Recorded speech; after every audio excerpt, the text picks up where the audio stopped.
Welcome back to Mornings. Thank you for joining us on FamilyNet radio and TV stations all around the country.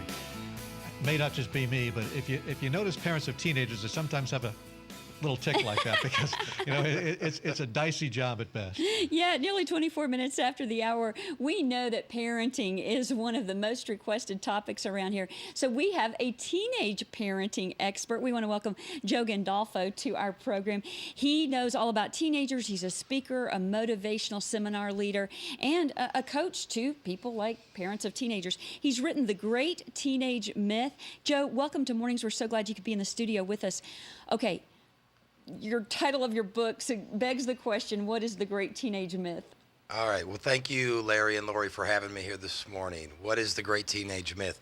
The great teenage myth, I've been working with teenagers for about 20 years.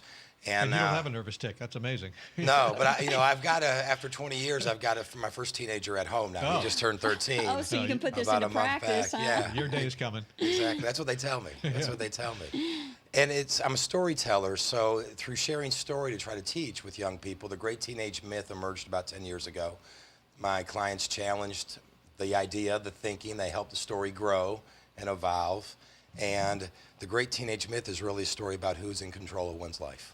Oh, well, teenagers or parents? Yeah. Teenagers. Teenagers as a group tend to be out of control.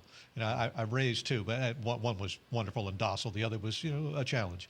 But, one fact, as you bring out in your book, one fact of all teenagers, of all kids, is they're constantly changing. A teenager one day can be vastly different than a teenager the very next day or even hours later. I mean, they're kind of volatile. They're kind of up and down.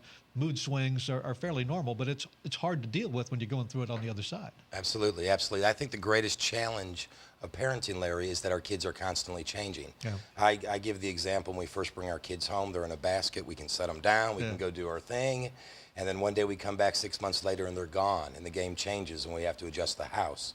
And so I think when they're young, it's more physically demanding.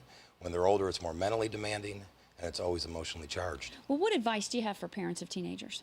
I think one thing I'd like to share with parents is know that the word teenager and this concept of teen life and teen culture and the teen slang and the wardrobes, it's a fairly new phenomenon.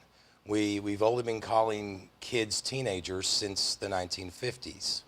So I believe we're just getting our mind around teenage life, how to work with them, how to support them, what kind of opportunities to offer, and it's not a stagnant period of life. It's changing.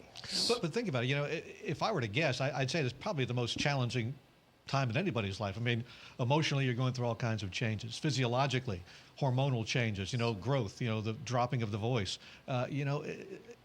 I don't know. It's just a time when there are so many culturally. There's so many pressures on teenagers growing up. Do they give into the peer pressure? Do they follow the magazines and the TV shows? I mean, there's just so much information coming in that they have to process and turn around and try to be, quote unquote, normal kids.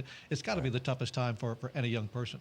Yeah, it is. It is. It's it's much tougher than when we were growing up with the technology, media, influences, all that. So. Yeah, it's an incredibly changing time. I believe they're hungry for something new. They don't quite know what they want sometimes, but they do want opportunity. They want to be heard. They want to exercise their sense of power in their life. And how do we do that as adults?